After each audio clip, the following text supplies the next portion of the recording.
사도행전 16장 6절에서 10절 말씀을 가지고 즉시 마케도니아로 떠나기를 힘쓰라 하는 제목으로 함께 은혜 나누고자 합니다. 지난주 말씀에서 바울과 바나바가 다투어서 갈라섰지만 성령님께서 두 개의 선교팀이 만들어지도록 해주셨습니다. 돌에 맞아 죽을 뻔한 곳이지만 바울은 성령님의 인도하심을 따라갔을 때 놀라운 하나님의 뜻을 발견하게 해주셨는데, 그게 바로 이방인과 유대인에게 모두 복음을 전할 수 있는 가장 적합한 사람인 디모데를 만나게 하신 겁니다. 바울은 유대인을 배려해서 디모데에게 할 일을 받도록 하고, 그 결과 디모데와 함께 복음을 전한 결과 교회들은 믿음이 튼튼해지고 숫자도 늘어나갔다고 했습니다. 바울은 예수 그리스도를 믿음으로 구원받는다는 문제에 있어서는 절대로 양보하지 않았습니다. 그러나 진리가 아닌 것에 대해서는 사랑하는 마음으로 양보한 것을 볼 수 있습니다. 오늘 말씀은 이렇게 더베와 루스드라 이쪽 지역에서 사역을 마친 바울이 서쪽으로 계속 가서 복음을 전하려는 장면입니다. 바울이 가려던 길을 성령께서 두 차례나 막으셨고 마지막에는 마케도니아로 인도하시는 내용입니다. 바울 일행은 성령님의 인도하심을 따라 순종한 것입니다. 이 말씀을 보면서 우리는 어떻게 우리 생각을 내려놓고 성령님의 인도하심을 분별하여 따라갈지 생각해 보도록 하겠습니다. 오늘은 사실 말씀이 짧기 때문에 또한 말씀에 대한 자세한 설명보다는 우리가 어떻게 할 것인가에 대해서 좀 더 집중해서 나누고자 합니다. 말씀을 들으면서 나는 어떻게 해야 될까라는 것에 대해서 깊이 생각하면서 들으시기 바랍니다. 오늘 말씀은 이렇게 더베와 루스드라에서 사역을 마친, 첫 번째로 6절에서 10절에서 보면은 길을 막으신 성령님이 나옵니다. 6절에서 8절에 보면요, 10절이 아니고 8절에 보면 길을 막으신 성령님이 나옵니다. 바울 일행은 남갈라디아 지방으로 되돌아갔습니다. 그동안 했던 곳이 남갈라디아, 사우스 갈라디아 지방입니다. 그래서 그곳에 가서 예루살렘 교회에서 결정된 사항들을 전달을 했습니다.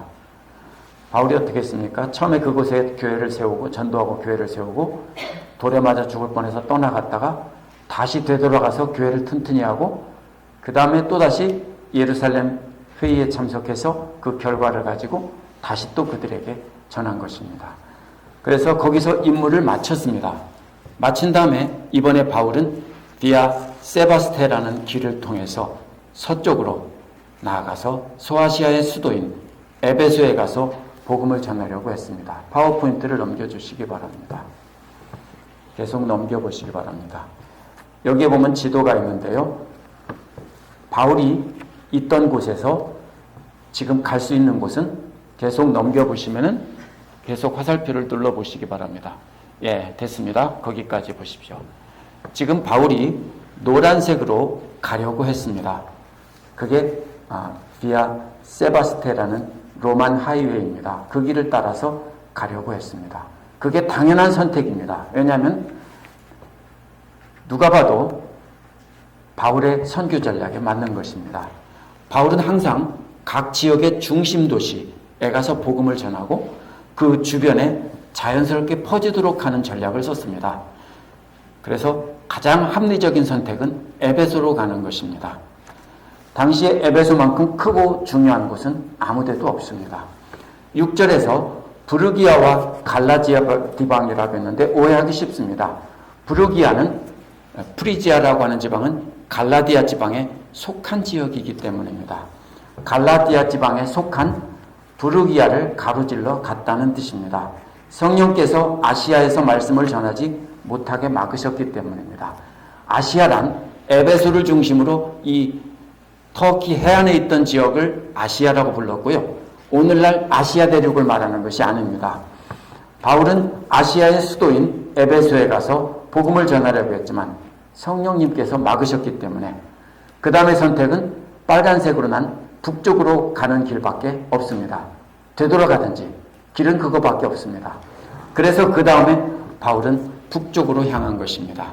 그래서 7절은 무시아 가까이에 이르러서 거기에 가면은 갈 곳은 역시 한 군데밖에 없습니다. 비두니아입니다. 비두니아는 오늘날 흑해 해변에 있는 아주 문명이 발달하고 큰 도시들이 있고, 거기에 또 누가 있냐면 유대인들의 정착지들이 많이 있고 회당들도 있는 그런 곳입니다. 그렇기 때문에 당연히 바울은 그 다음에 비두니아로 가려고 한 것입니다. 바울의 선교 전략에도 맞고, 이것은 유대인들도 그곳에 많이 있기 때문에 바울은 유대인이 없는 곳에 가서 복음을 전한 적이 거의 없습니다. 대부분 유대인 회당에 가서 복음을 전했습니다. 많은 사람들이 바울을 이방인의 선교사라고 하지만 사실은 바울은 유대인의 선교사입니다. 항상 유대인들에게 복음을 전했고요, 그들을 통해서 이방인들에게도 복음이 퍼져나가야 한다는 걸 가르쳐서 그들을 통해서 그들이 이방인들에게 복음을 전하게 했습니다. 그런데 이번에는 예수의 영이 허락하지 않았다고 했습니다. 앞에서는 성령이 막으셨다고 했는데 이번에는 예수의 영이라고 바꿨었습니다. 단순히 같은 말을 두 번 쓰지 않기 위해서 말 바꾼 것이 아닙니다. 부활하신 예수님께서 모든 족속으로 제자 삼으라고 명령하셨고, 승천하신 예수님께서도 계속 복음 확산을 위해서 지도하고 계신다는 뜻입니다. 그래서 성령님을 보내신다고 하셨는데 예수님께서 보내신 성령이기 때문에 예수의 영이라고 한 것입니다. 어떻게 막으셨을까요? 알 수 없습니다. 어떤 이들은 베드로가 그곳에서 복음을 전하고 있었기 때문에 그곳에서 복음 전하는 것이 제지를 당했다라고 말을 하기도 합니다. 그런데 아무런 근거도 찾을 수 없기 때문에 소설입니다, 이렇게 말할 수밖에 없습니다. 물론 가능성은 있습니다. 합리적인 추측입니다. 어떤 이들은 질병이나 유대인의 반대나 법적인 금지 등으로 그쪽 가는 길이 아예 막혔다라고 말하기도 합니다. 그런데 어떤 이들은 성령께서 내적인 감동을 주셔서 그리로 가지 말도록 했다라는 것입니다. 저는 성령께서 바울 일행과 바울에게 감동을 줘서 그쪽으로 가지 못하도록 했다라고 생각을 합니다. 그러나 성경이 말하고 있지 않기 때문에 정확히 무슨 일이 일어났는지는 모릅니다.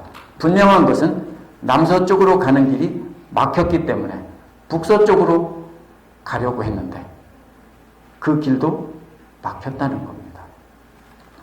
비두니아로 가는 길을 허락하지 않으셨기 때문에 이번에는 8절은 무시아를 지나서 드로아에 이르렀다고 했습니다. 무시아를 지났다는 말은요, 거기를, 이게 뭐냐면 원래는 둘레를 지났다는 뜻입니다. 무시아 둘레를 지났다. 보면 알지만 무시아라는 지역을 정통으로 지나지 않고 그 가장자리를 지났다는 뜻일 수도 있고, 또 멈추지 않고 그냥 계속 통과해서 지나갔다는 뜻일 수도 있습니다.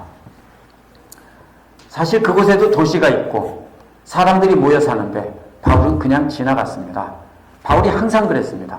왜 그러냐? 가는 곳마다 복음을 전해야지. 아닙니다. 지금은 바울은 짧은 시간 동안에 복음을 빨리 퍼뜨리기 위해서 복음을 가지고 정복하는 전쟁을 하고 있기 때문에 급히 지나갔다는 뜻입니다. 그래서 무시아에 접어들어서 계속 무시아를 멈추지 않고 그냥 무시하고 계속 서쪽으로 진행했다는 뜻입니다. 그래서 드로아에 오게 됐습니다. 근데 문제가 있습니다. 드로아는요, 복음을 전할 만한 큰 도시도 아니고 유대인들이 많이 정착해 있는 곳도 아니고 여기에 교회가 세워져 있다는 내용도 여기서 별로 찾아볼 수가 없습니다.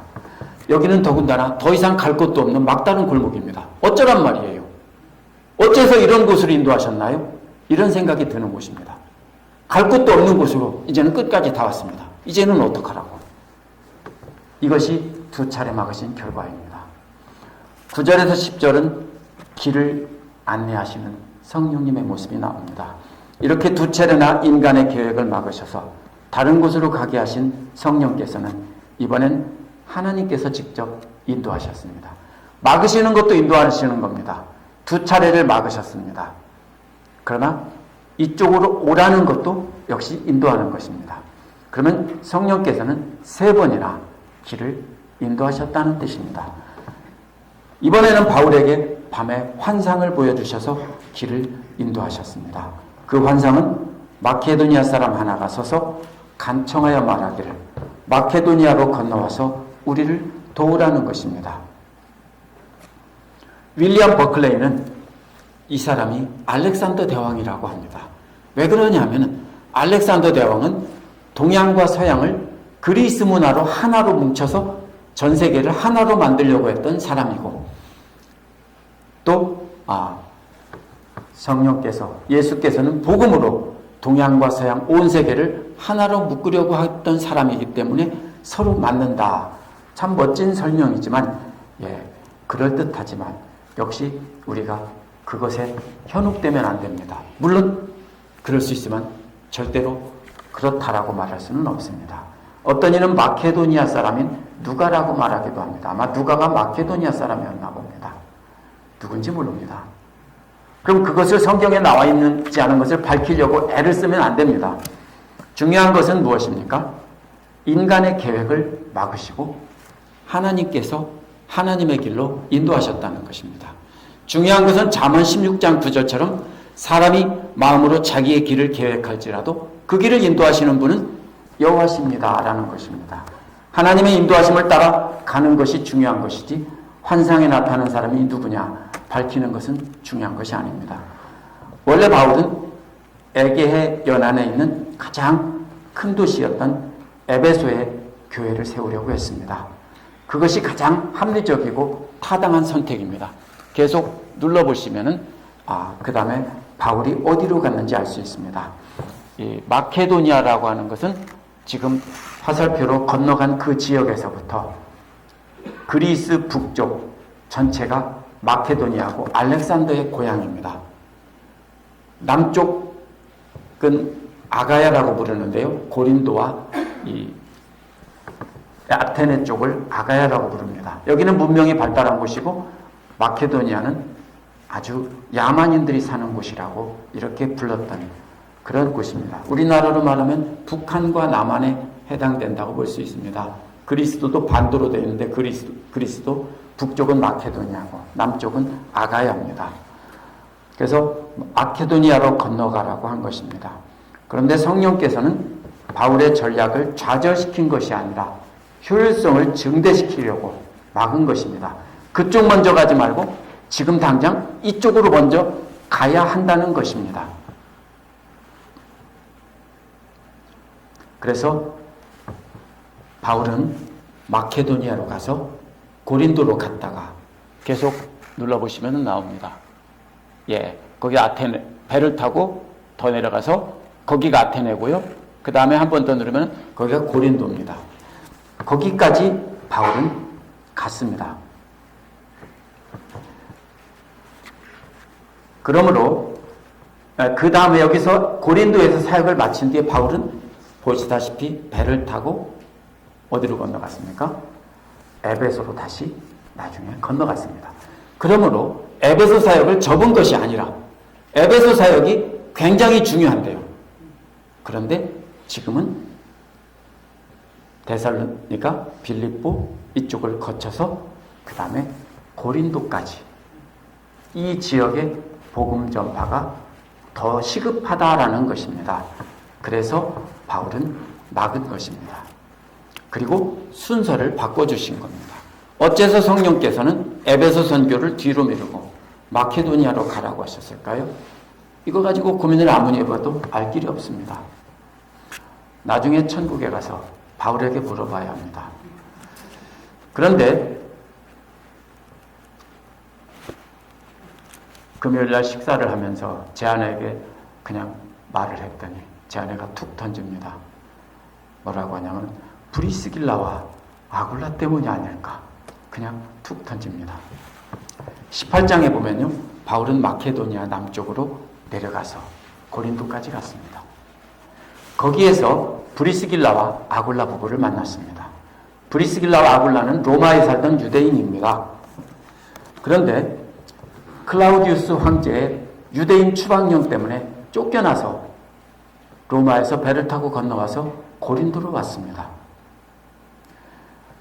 바울은 그곳에서 브리스길라와 아굴라를 만나서 동행을 하게 됐고 또 바울의 사역 중에 중요한 텐트를 만들면서 일해서 돈을 벌어서 선교 사역을 하는 일을 이 부부와 함께 하게 됩니다.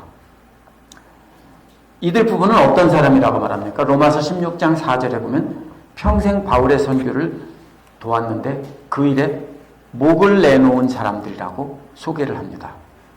대단하죠? 복음을 위해서 목을 내놓은 사람들이다 라고 소개합니다.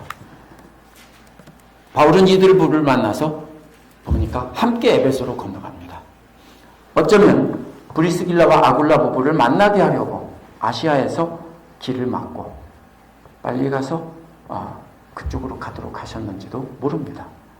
물론 에베소 갔다가 그 다음에 가도 만날 수는 있겠지만 사람이 어떻게 될지 모르죠. 이들 부부는요, 나중에 고린도에서 생업을 정리하고 바울이 에베소에 가서 선교해야 된다고 하니까 다 팔아 정리하고 에베소로 먼저 가서 집을 사고 모든 것을 준비해 놓고 바울이 선교할 수 있도록 그렇게 한 사람들입니다. 이거 하실 수 있겠어요? 지금 혹시 미국에서 사업 잘하고 계시는데 제가 어딥니까? 미얀마로 선교를 간다고 하니까 가게 팔고 모든 거 다 팔아서 그곳에 가서 사업을 여실 수 있을까요? 이런 사람입니다. 이렇게 대단한 사람들입니다. 바울이 에베소를 나중에 떠나면서 이들 부부에게 교회를 맡겼고요. 이들 부부는 나중에 아폴로라는 사람이 오자 그 사람을 불러서 예수님의 복음을 가르쳤던 사람들입니다. 바울도 이들 부부를 만나지 못했더라면 에베소 선교뿐 아니라 당시 세계 선교하는데 큰 지장을 겪었을 것입니다. 이것 때문에 막으셨다고 확신할 수는 없습니다. 그러나 아내의 말을 잘 듣는 것이 좋은 남편의 비결입니다. 그래서 저는 제 아내의 추측이 옳을지도 모른다라고 생각을 합니다. 어쨌든 그쪽으로 간 것이 순서가 잘 된 길입니다. 어떻게 합니까? 전쟁 때 인천 상륙작전이나 놀만디 상륙작전을 같은 것을 보면 어떻게 합니까? 아래서부터 계속 끝까지 밀고 나가는 것은 힘듭니다. 그런데 어떻게 합니까? 점령하고 배를 타고 건너뛰어서 중간을 점령하고 자르고 그 다음에 위아래로 밀고 내려오고 이렇게 하는 것이 옛날이나 오늘날이나 전쟁 때 속히 넓은 지역을 점령하던 그런 방식이라고 볼 수 있습니다. 몽고 사람들도요, 전쟁할 때 모든 지역을 다 점령한 게 아니라 가는 길목마다 중요한 곳 점령하고 그곳을 자기네 편으로 만들고 그곳을 중심으로 기지로 삼아서 또 가고 했기 때문에 그렇게 먼 곳까지 갈 수 있었던 것입니다. 어쨌든 이것은 성령님께서 인도하신 선교 전략입니다. 바울은 계속 그 자리에서 넓혀가려고 했는데 성령님께서는 갑자기 펄쩍 건너 뛰라고 한 것입니다. 성령께서 환상을 보여주셨을 때 10절에 보면 바울 일행은 즉시 마케도니아로 건너가려고 힘을 썼다라고 했습니다. 여기서 우리가 주목해야 될 말은요, 여기서 곧이라고 했죠. 조금 마음에 안 들어요. 즉시라고 해야 됩니다. 이 말은 즉시 순종했다는 것입니다. 성령님의 인도하심이라는 것을 분명히 깨닫고 확인한 즉시 순종했다는 것입니다. 그런데 그 당시에는 배가 아니면 건너갈 방법이 없습니다. 어떻게 합니까? 그런데 오늘날처럼 배가 아무 때나 뜨는 것도 아니고요. 물론 계절에, 배가 많이 뜨는 계절에는 갈 수 있겠지만 그렇지 않은 계절에는 찾기가 어려웠습니다. 무슨 뜻이냐면요, 혹시 마케도니아로 가는 배가 없습니까? 라고 사방으로 뛰어다니면서 찾으러 다녔다는 뜻입니다. 그래서 온 힘 다해서 마케도니아로 즉시 건너가려고 애를 썼다는 뜻입니다. 이게 순종하는 태도입니다. 그동안은 계속 막으시니까 이상하다 하지만 내려놓았고 또 막으시니까 이상하다 하고 내려놓았는데 이게 뭐지? 여기 와서 뭐 하라는 거지? 그랬을 때 성령님께서 확신하게 해주시고 다른 바울에게만 그런 환상을 주고 확신하셨다라고 보지는 않습니다. 왜냐하면 함께 의견을 모아서 함께 이야기했기 때문입니다. 그렇게 온 힘 다해 배편을 찾은 이유가 바로 나옵니다. 그 다음에 확신한다는 말입니다. 확신한다는 말은 원래 이런 뜻입니다. 여러 가지 자료들을 통해서 분명한 증거를 찾아서 이렇구나 라고 결론을 낸다는 것입니다. 지구가 둥글다라고 주장을 하려면 지구가 평평하다라고 생각하는 사람들 사이에서 그걸 뒤집어야 되는데 뭐가 있어야 됩니까? 여러 가지 증거를 들어야 됩니다.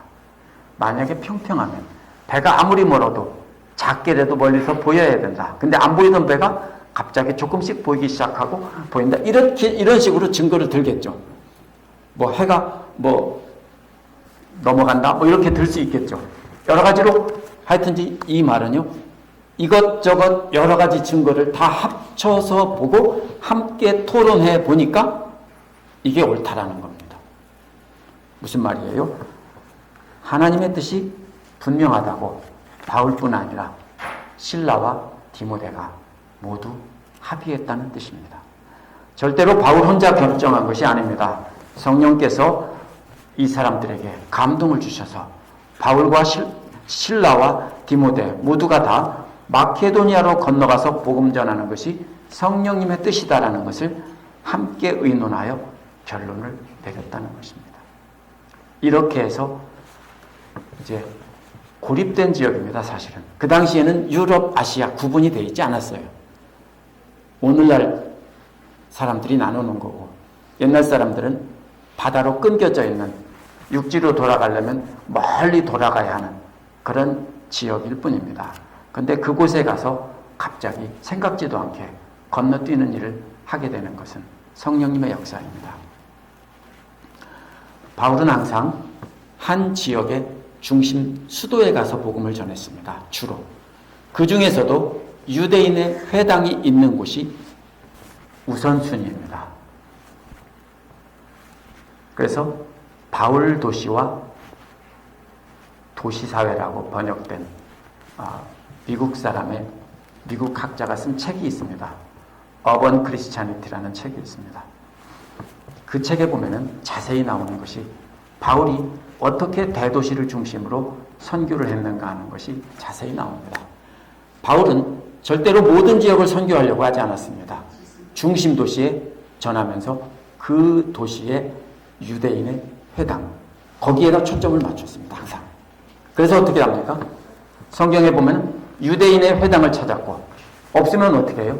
기도하는 곳이 있는가 하여 강가나 이런 데로 가는 거죠. 그게 무슨 뜻이에요?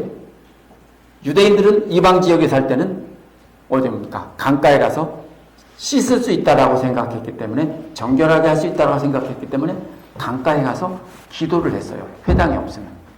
그렇기 때문에 거기에 가서 또 누구를 찾은 거냐면 유대인이 없는 곳에 가서는 강가에 가서 유대인들을 찾은 거예요. 그 다음에 루디아를 만난 것도 그래서 강가에 가서 그런 곳에 가서 기도하는 곳이 있는가 찾다가 루디아를 만난 것입니다. 이것이 바울의 선교 전략입니다. 갈라디아 지방에서 할 일을 마친 다음에 갈 수 있는 곳은 에베소밖에 없습니다. 너무나 당연한 겁니다. 동쪽으로 가면 안디옥으로 되돌아가는 길이고 하기 때문에 서쪽으로 난 길을 따라 가는 것밖에는 다른 방법이 없었습니다. 그만큼 중요한 도시였기 때문에 100이면 100보고 물어봐도 에베소로 가는 것이 옳다라고 했습니다. 이런 상황에서 성령께서 그 길을 막으시고 자, 서쪽으로 가는 것을 포기하고 이제는 되돌아가느냐 아니면 북쪽으로 가느냐 두 길 남았기 때문에 북쪽으로 간 것입니다. 이런 상황에서 북쪽으로 발길을 돌린다는 것 자체가 대단한 순종입니다. 우리라면 어떻게든지 서쪽으로 가려고 애를 썼을 것입니다. 바울 일행은 북쪽으로 가면서도 이들은 성령께서 비두니아로 인도하신다고 생각했을 것입니다. 비두니아는 흑해연 안에 있는 문명이 아주 발달한 지역이 있고 유대인들이 많았던 곳이기 때문입니다. 그러나 성령께서 또 막으셨습니다. 그래서 막다른 골목까지 가게 하셨는데도 그냥 갔다라는 것입니다. 우리는 쉽게 생각하죠. 이거는 순종할 수 없는 명령이에요, 사실은. 왜? 그쪽으로 가면 막다른 곳이라는 걸 아는데도 그냥 갔다는 거예요. 이처럼 순종한다는 것은 막다른 골목 같은 곳으로 인도하실 때도 내 생각을 내려놓고 그곳을 향해 가는 것입니다. 저라면 할 수 있을까? 못할 것 같아요. 알잖아요. 내가 다 해서. 그리 가면 안 돼요. 막다른 길이에요. 더 이상 갈 곳이 없어요. 그래도 갔다고요. 우리의 순종은 그런 거예요. 내 생각, 내 머리 가지고 이렇게 해야 되는데 그러면 항상 내 생각을 따라 살 수밖에 없습니다. 말도 안 되는 곳으로 인도하실 때도 끝까지 갈 때 그곳에서 하나님의 인도하심을 발견하는 것입니다. 많은 선교사들도 자신들의 생각과 하나님의 생각이 달랐을 때 하나님의 뜻에 따른 경우를 볼 수 있습니다. 데이빗 리빙스턴이라는 사람은 중국 선교사로 가려고 온 힘을 다했습니다. 그러나 하나님은 그를 아프리카로 보내셨고 그는 순종해서 나중에 아프리카로 갔습니다. 몰랐어요. 자기가 아프리카로 간다는 걸. 윌리엄 캐리 잘 아시죠? 이 근처 트레디션에도 윌리엄 캐리 유니버시티 캠퍼스가 있습니다. 윌리엄 캐리는 남태평양에 폴리네시아로 가려고 계획을 세웠습니다. 그런데 하나님께서 그를 인도로 인도하셨습니다. 참 말장난 같죠? 그러나 제가 꾸며낸 아재 개그가 아닙니다. 인도로 인도하셨어요. 윌리엄 캐리를. 이것이 바로 윌리엄 캐리도 생각지도 않은 인도로 가게 된 것입니다.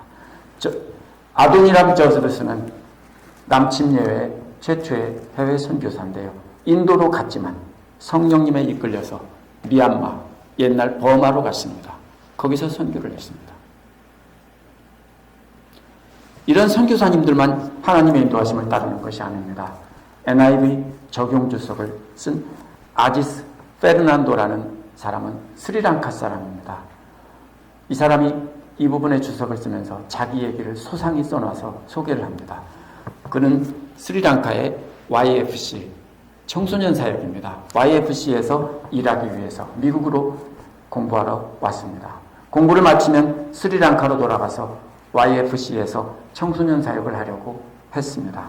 근데 미국에서 공부하는 동안 교수들과 많은 친구들이 다른 종류의 은사가 있는 것 같다며 스리랑카로 가지 말라고 했습니다.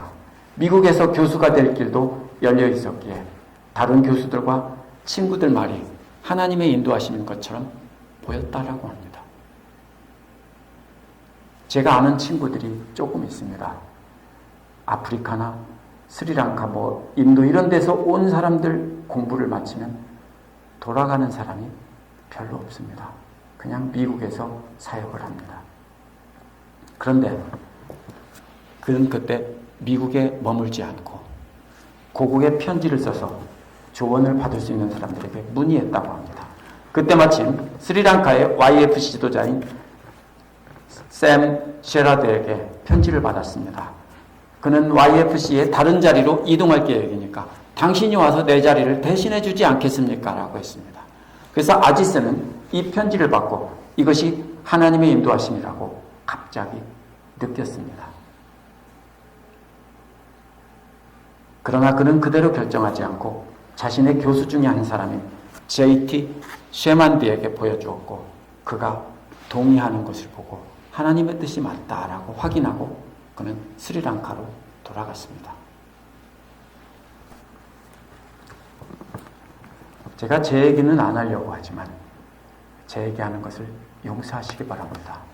제 아내가 제일 싫어하는 얘기가 제 얘기하는 겁니다. 절대로 자랑은 아니고요.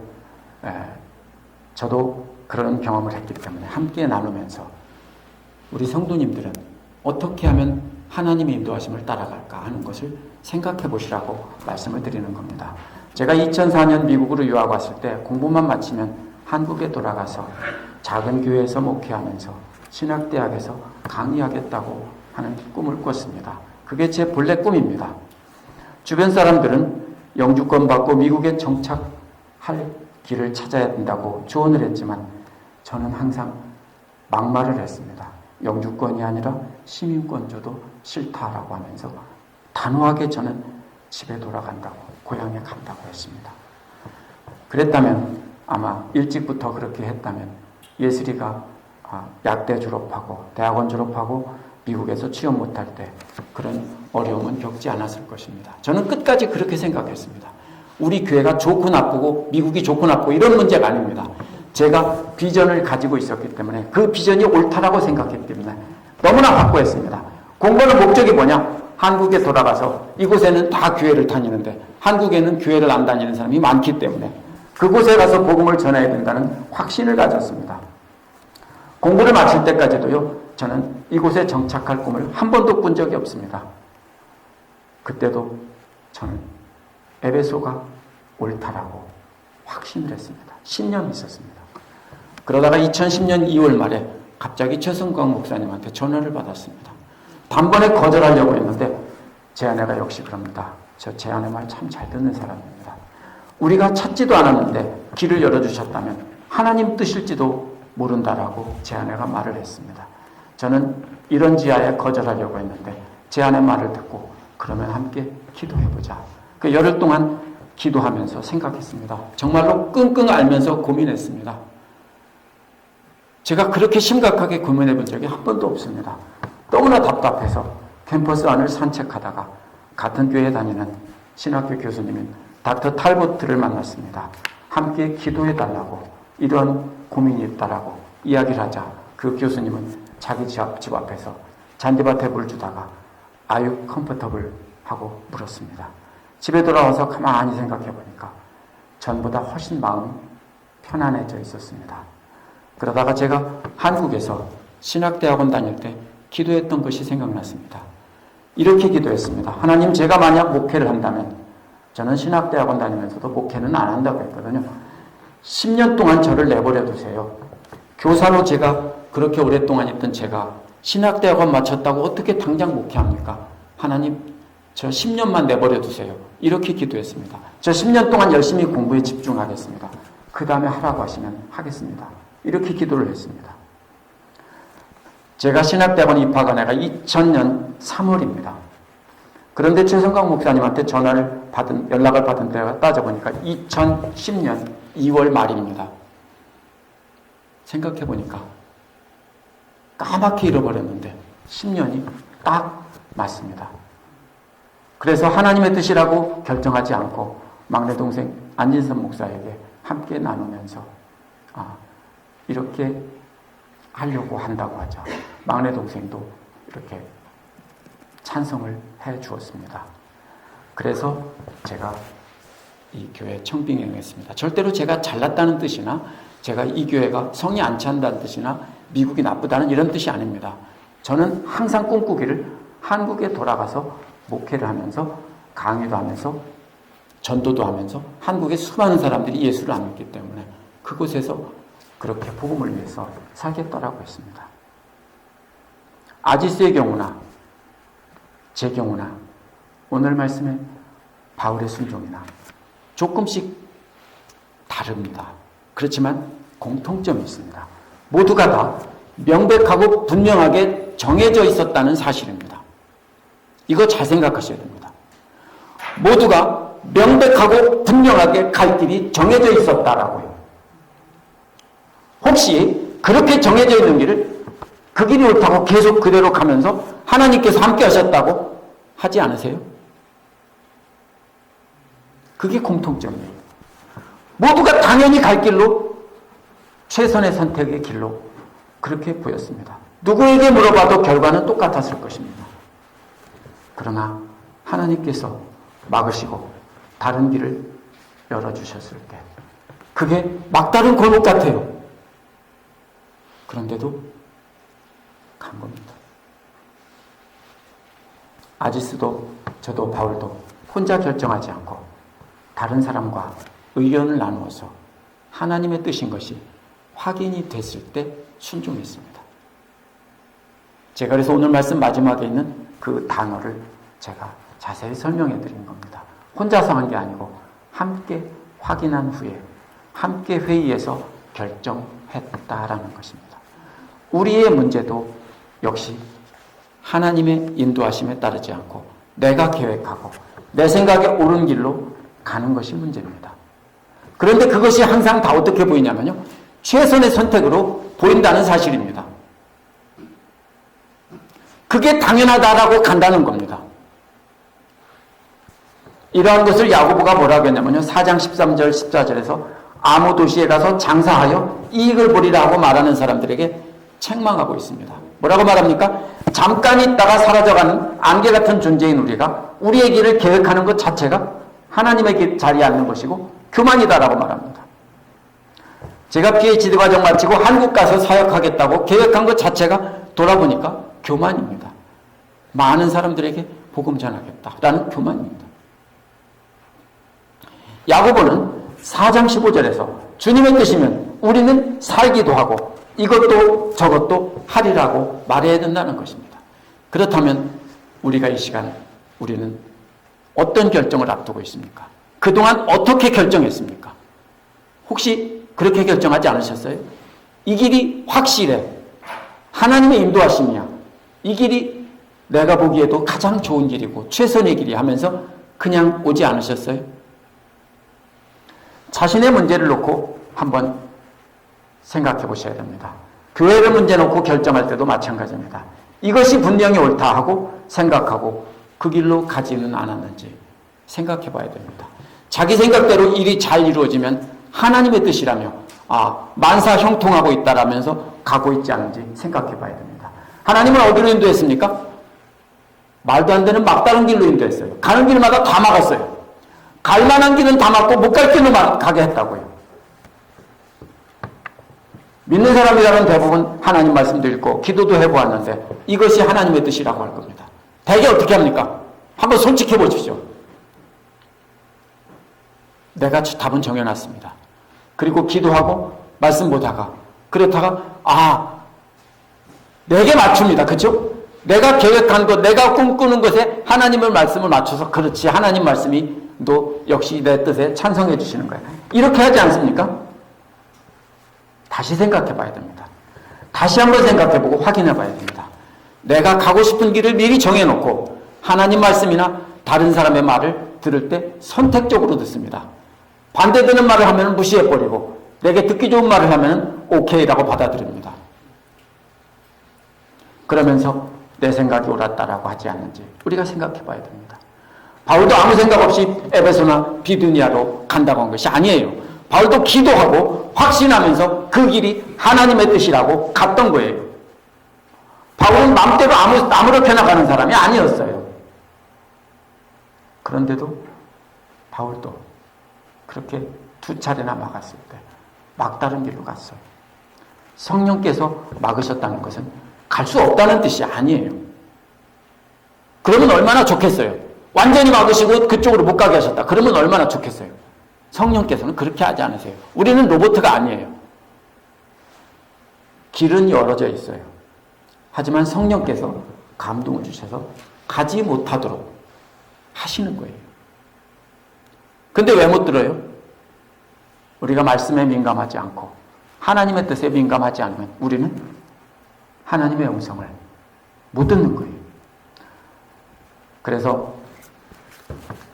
그러나 바울은 성령님의 인도하심에 민감하게 반응해서 방향을 돌린 것입니다. 그래서 전도할 곳도 대상도 없는 막다른 바닷가 항구 도시까지 간 것입니다. 우리 역시 말씀과 기도로 늘 하나님의 뜻에 순종하는 훈련이 되어 있어야 합니다. 성령님께서 인도하시면 내 생각에는 이게 아닌데 라고 생각해도 막다른 골목 같은 길로 가야 하는 것입니다. 그렇지 않으면 성령님께서 막으시는 것도 깨닫지 못하고 내 생각이 옳다라고 자신의 원하는 길, 내가 좋아하는 길로 가게 됩니다. 교회의 어떤 문제를 결정할 때도 다수결로 결정하면 안 됩니다. 왜요? 제가 교회 재정이나 교회 다른 운영에 관해서는 제가 반드시 이렇게 해야 된다라고 주장하지 않습니다. 그러나 성경을 가르치고 말씀을 선포하는 것에 대해서는 제가 같이 상의해서 회의를 해가지고 이것이 좋겠다 이렇게 하지 않습니다. 왜냐하면요. 다수결로 할 수 없어요. 그건 다수결이 아니에요. 그러면 어떻게 해야 돼요? 교회의 중요한 문제도 마찬가지예요. 제가 우리 교회 와서 보고 깜짝 놀랐어요. 뭐냐면요. 담임 목사를 청빙할 때 전임 목사님이 맡겨서 전임 목사님이 추천해 주는 사람을 이렇게 받았대요. 보니까 2번은 틀림없이 그렇게 한 것 같아요. 대부분 어떻게 합니까? 인터넷에 올리고요. 이력서 다 받아가지고 평신도들이 이력서를 다 점검하고 그렇게 받아가지고 그 다음에 회의에서 투표하고 학력 좋고 잘생기고 설교 들어보니까 설교 잘하는 사람 이렇게 해서 뽑아요. 잘 될까요? 이게 다수결의 맹점이에요. 목사님은 알아요. 그 사람이 자격이 안 된다는 것을 목사님들은 알아요. 모르는 사람이라도 전화 한 번만 돌려보면 금방 알아요. 근데요, 교회에서 평신도들은 절대로 알 길이 없어요. 다수결로 할 수 있는 게 있고 없는 게 있어요. 그런데 많은 경우 어떻게 해요? 다수결로 하죠. 교회 역사가 그렇게 성령님의 인도하심에 반대로 갈 때가 많습니다. 왜요? 다수가 힘을 가지고 끌어갈 때. 개인 일이든 교회 일이든 말씀과 기도로 성령님의 인도하심에 민감해야 합니다. 성령님의 뜻이 확인되었다면 기도하는 사람들과 함께 나눠야 됩니다. 그래서 이것이 하나님의 뜻이 맞는지 확인을 해야 합니다. 그렇게 해서 성령님의 인도하심이 분명해졌다고 하면 말이 안 된다고 생각해도 즉시 순종할 길을 찾아야 합니다. 그것이 바로 바울처럼 즉시 마게도니아로 떠나기를 힘쓰는 길입니다. 함께 기도하시겠습니다.